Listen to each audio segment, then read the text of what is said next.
We got 15 weird facts that you didn't know about Drumline. Let's go ahead and jump.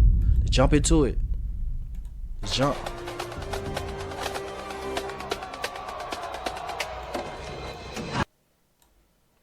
Before Nick Cannon was Nick Cannon, before Zoe Saldana was the highest grossing actress of all time, there was a movie about marching bands that Hollywood didn't want to make. Sat in development for almost a decade, only got his full budget because the studio demanded a white character. Two of the greatest HBCU bands What? refused to participate. These are 15 crazy facts you didn't know about Drumline. One band, one sound, let's get it. Number 1. The movie is based on a Grammy-winning producer's real life. Okay. Dallas Austin. You might not know the name, but you know the music. I didn't. Hey, Dallas Austin be having a lot of hand in the movies, gang. Didn't he have something to do with ATL too? Didn't he have something to do with ATL? Boyz II Men, TLC, Madonna, Michael Jackson. The man has Grammys, platinum records, a career most producers would kill for. But Yeah, the Dallas Austin, man, he the before all GOAT. of that, he was a freshman drummer at Columbus High School in Georgia. His older brother Claude was section leader. When Claude graduated, Dallas stepped up. Talented kid, maybe too talented. The new section leader didn't like it, tried to haze him, tried to expose him to the band director. For one very specific reason. Dallas Austin couldn't read music. Sound familiar? That's Devin Miles. That's the entire movie. Austin pitched the story to Fox in the early 1990s. Studio executives looked at him and asked the question that almost killed the project. What's so interesting about marching bands? Austin showed footage from a high school battle of the bands at the Georgia Dome. Thousands of people. Energy like a rock concert. The executives changed their minds, greenlit the project. Then it disappeared. Number 2. The movie sat in development for almost 10 years. God. So we probably wouldn't even have got a Drumline, gang. We probably wouldn't even have Drumline. I ain't gonna lie. If this movie came out in the 90s, gang, it probably wouldn't have cracked, gang. Just being honest, it probably wouldn't have cracked. 8 to 10 years. That's how long Drumline waited to get made. Script was written, then nothing. The project just sat there, collecting dust, going nowhere. Austin called Quincy Jones for advice. The legendary producer gave him a reality check about how Hollywood works. Years passed. Eventually, Austin reconnected with music executive Jody Gerson. She brought in producer Wendy Finerman, the woman behind Forrest Gump. They took the project to Elizabeth Gabler at Fox 2000. Austin pitched again. This time, he was actually trying to get the rights back, wanted to make it somewhere else. Gabler said the opposite. We've got to make this movie. One note though, move the story from high school to college. Start from scratch. See? The rewrite changed everything. Number 3. The original script was about a white suburban school. The first version of Drumline, completely different movie. A black kid goes to a white school in the Midwest, brings the funk to an uptight suburban band. Fish out of water story. That could have been cool. That could have been cool. That could have been cool. Cause I ain't gonna lie, I still would have probably watched it. But at the same time, the Devin Miles story, him being from where, that's cool. I like Charles that. Stone III read it and passed. Didn't like the racial implications. Didn't want to tell that kind of story. 6 months later, the script came back. This time, set at a historically black college in the South. Traditional show-style drumming. A whole culture Stone had never seen before. He went Facts. to a summer training camp. Watched students wake up at 4:30 in the morning. Grind all day, treated like athletes, like stars. That's when Stone understood. This wasn't a band movie. This was a sports movie. Top Gun with drums. He signed on immediately. Number 4. The studio demanded a white character for $5 million. I love this band. I grew up right down the street. Budget was set at $15 million.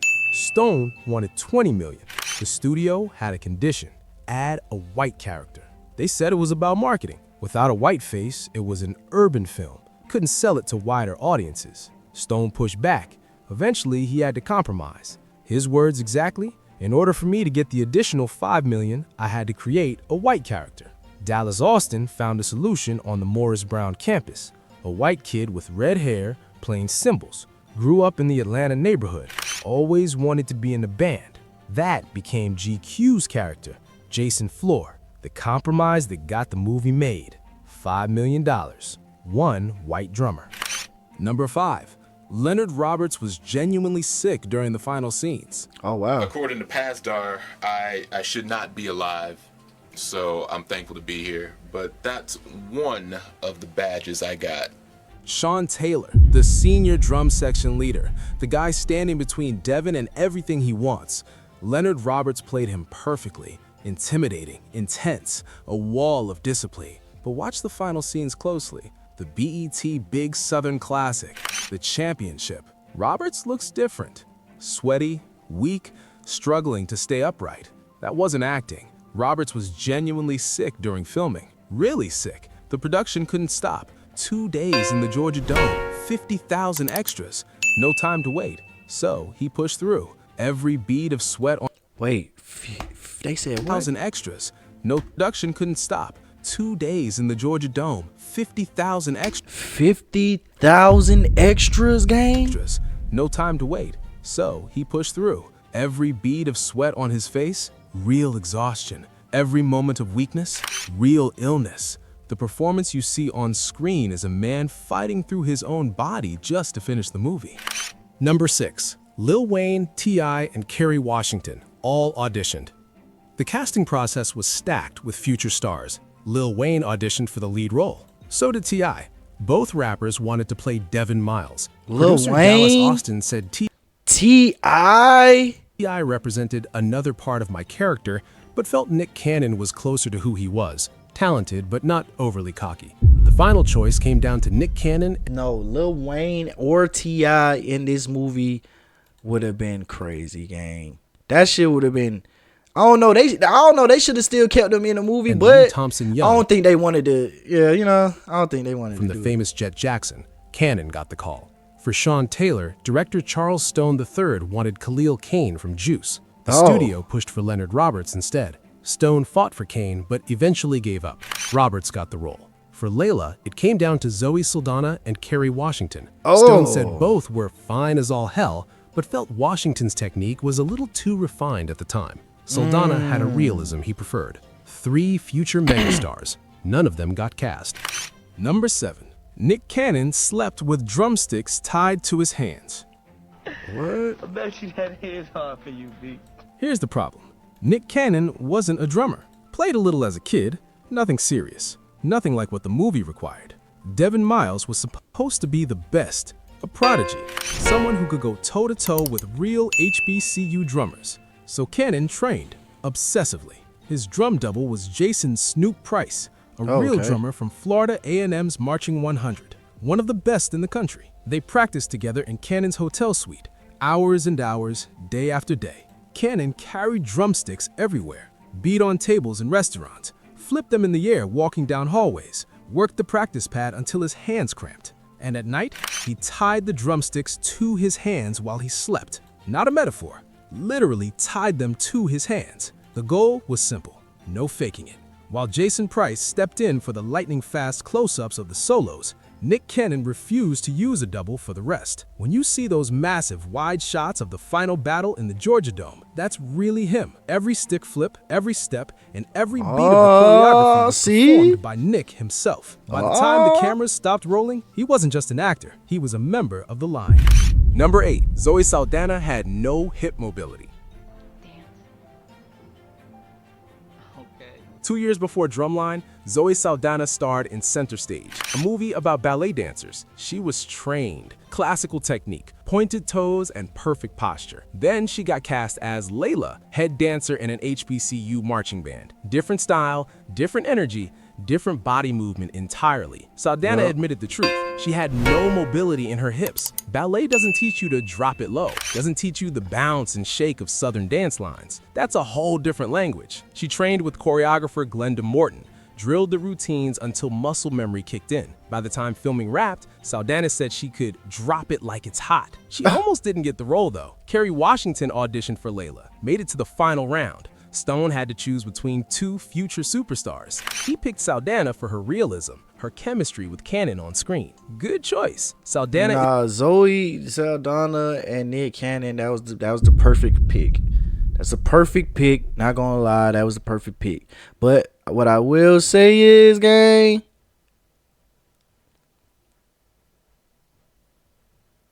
Kerry would have killed that role, gang. No, Kerry Washington would have killed that role, gang. She would have killed it, but is now the highest they picked actress right of all time. They picked right. $15 billion at the box office. Avatar, Guardians of the Galaxy, Star Trek. Drumline was just the beginning. Number 9. GQ's hand ripped open during filming. Remember the white character the studio demanded? Jason Floor, played by GQ. The actor arrived 2 weeks early with Nick Cannon. Intensive drum training. Every day, no breaks. Learn the instrument or look like a fool on camera. GQ was assigned to bass drum. Different technique than snare. Heavy mallet work, repetitive motions. Over and over and over. His hand couldn't take it. The skin ripped open. Blood everywhere covered his drum. His words exactly. My hand had ripped open. My drum was covered in blood. I had a big gouge taken out of my finger from the repetition of using this mallet. Most actors would stop, call for a medic, take a break. GQ finished the sentence differently. Nah, this real band shit, gang. If you was in band, then you know exactly how that shit is, gang. I played through that. They don't play around. Number 10. Band is like some military grade shit, bro. They don't play around, bro. If you was in band in high school or middle school, whatever, if you played in the band, then you already know, bro. This shit ain't a game. Florida A&M and Southern refused to participate. The BET Big Southern Classic, the fictional championship at the end of the movie. Real HBCU bands showed up to film it. Bethune-Cookman, Clark Atlanta, Grambling State, Morris Brown, legends of marching band culture. All present, all accounted for. But 2 programs were missing, the 2 biggest names in the game. Florida A&M's Marching 100 and Southern University's Human Jukebox. Both received invitations, both declined. Same answer from both schools, word for word. Thank you for the invitation to participate. However, we don't lose. Not in real life, not in fiction. Read that again. They refused to appear in a movie where they lost to a fictional school. Didn't matter that it was Hollywood. Didn't matter that it was just a story. They weren't trying to lose at all. Matter that millions of people would see their bands on screen. Their pride wouldn't allow it. That's how serious HBCU band culture is. The movie shows it. Those 2 programs lived it, still living it. We don't lose, period. Number 11. Morris Brown beat the actors in the first rehearsal. The final drum battle. Atlanta A&T versus Morris Brown. The climax of the entire movie. Everything building to this moment. One problem. Morris Brown's drum line was real. The actors were not. First rehearsal, Morris Brown destroyed them. These were seasoned drummers, end of their marching season. Tight, polished, professional. They've been playing these cadences for months. The Atlanta A&T drum line was built in weeks. Actors holding sticks, learning rhythms on the fly, pretending to be something they weren't. Charles Daubert's Stone saw it happen. His words exactly. The first time we did the scene, Morris Brown kicked Atlanta A&T's ass. Charles Stone III was furious, jumped down Roberts' throat. Roberts jumped down his staff's throat. The whole team went around the corner in the Georgia Dome, found a quiet spot, and went to work. What you say? Okay, bet, sis. I'm gonna check it out. I'm finna check it out. This video almost done. I'm gonna check it. I'm gonna check it out as soon as I get off. 11th hour changes. When they came back, the tension was real. Cast and crew could feel it. The actors stopped speaking to Morris Brown. Not acting, real animosity. One crew member said it best. Our boys are going to war right now, and we're getting to watch it. Number 12. The drum attack was a real surprise.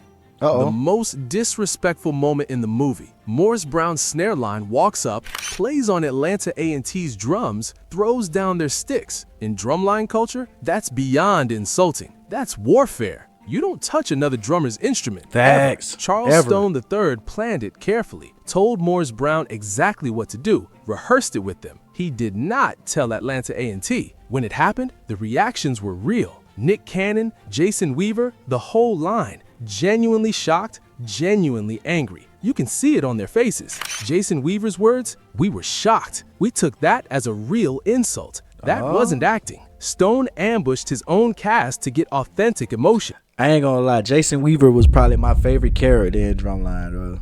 Even though he had his quick little moments, he wasn't in there all the time. He was, I don't know, he was one of my favorite Let them characters. feel the disrespect in real time, captured it on camera. The response you see, A&T throwing down their sticks, pulling out another pair, finishing the routine, that was choreographed, but the anger behind it was real. Number 13, 50,000 extras filled the Georgia Dome. 50,000. 2 days. That's all the production had to film the BET Big Southern Classic. Budget couldn't handle more. They needed a crowd, a real crowd. Couldn't afford CGI, couldn't afford camera tricks, needed bodies and seats. So they put out the call. Atlanta answered. Over 50,000 people showed up. Well, you gotta think about it. Atlanta gonna show up every time. It's a movie, a show. Tell them folks, look, y'all come in for free. We got a band performance. Y'all can hit the concession stand. All that. It's basically the battle of the bands. Y'all just come turn up. That's it. They're coming. Paid extras, just wanted to be part of the movie, wanted to see the bands perform live, and what a show they got. Stuart Scott called the event from the booth, the ESPN legend, lending credibility to a fictional championship. Blue Cantrell sang the national anthem. 106 & Park hosts AJ and Free were the MCs. Petey Pablo drove a Bentley onto the field, performed with Morris Brown's real band, raise up energy in a packed dome. Real HBCU bands everywhere. Morris Brown, Clark Atlanta, Bethune-Cookman, Grambling State. The Georgia Dome became a cathedral of sound. 50,000 witnesses, 2 days of filming, one legendary sequence. Number 14, the actors went through real band boot camp. Don Roberts ran the Southwest DeKalb High School Marching Band, one of the most respected programs in Atlanta. When production needed someone to build a fictional HBCU band from scratch, they called him. Roberts didn't treat the actors like Hollywood stars. He treated them like freshmen. His words, "I feel like I owe them all apologies. I didn't know actors were supposed to be pampered. I don't want to use the word hazing, but man, they went through it." Training started late winter 2001. Southwest DeKalb High School, real band room, real discipline. Actors showed up to set with red eyes. Some got sick. They did B12 shots just to keep going. Woke up at 4:30 in the morning, drilled until their bodies gave out. Shay Roundtree played Big Rob, the bass drummer. By the end of filming, he had hard scar tissue on his abdomen from the weight and pressure of the drum against his body every single day. Nick because Cannon and Leonard Roberts arrived. He wasn't built for that band. He wasn't built for that band life, gang. 2 weeks before everyone else. Each assigned their own drum coach. Head start on the suffering. Roberts built the Atlanta A&T band from nothing. High school students from Southwest DeKalb, college musicians from Clark Atlanta, actors who couldn't hold a stick 8 weeks earlier. By the time cameras rolled, they looked like the real thing because they'd been broken down and built back up like real band members. Number 15, Morris Brown lost accreditation the same month the film released. Oh, I remember December that. 2002, Drumline hits theaters. Audiences pack the seats. The film becomes a cultural phenomenon. $57 million at the box office. A rare A+. 57 million. 57 million for a movie that they already didn't even want to make? 57 million? 50 Mega Man, 57 million, gang? A cinema score. That same month, Morris Brown College lost its accreditation. A financial scandal. Over $23 million in debt. Fraudulent enrollment schemes by former administrators. The institution that helped inspire the movie was collapsing in real time. The Marching Wolverines went silent. No more performances. No more championships. No more best band in the land. Enrollment dropped from 2,500 students to under 50 by 2018. The campus faced foreclosure. Bankruptcy came in 2012. Outkast wrote a song about the band, Morris Brown, from Idlewild in 2006, a tribute to what was already gone. As of 2026, Morris Brown is trying to bring the Marching Wolverines back. They need $5 million. The drumline is silent, waiting for the resources to march again. Drumline made $57 million on a $20 million budget, put HBCU band culture on the map for a generation. Nick Cannon became a mogul. Zoe Saldana became a superstar. Charles Stone III proved a commercial director could make real cinema. But the legacy isn't box office numbers. It's every kid who picked up drumsticks because of this film. No, facts. Facts. Facts. Facts. Drumline did do that. You know how many kids wanted to be in a band because they seen this movie, gang? Do y'all know how many kids or young adult or anybody growing up watched this movie wanted to be in a band because of this movie, gang? A lot of kids, bro. I'm talking about even when I was growing up, bro. I ain't gonna lie, bro. This is really what made me want to join the band. This made me want to do music. This made me want to take music seriously. This made me want to read music. You feel me? Like, bro, shout out to Drumline, bro. Drumline made it, man. Shout out to Drumline, gang. Shout out to Drumline.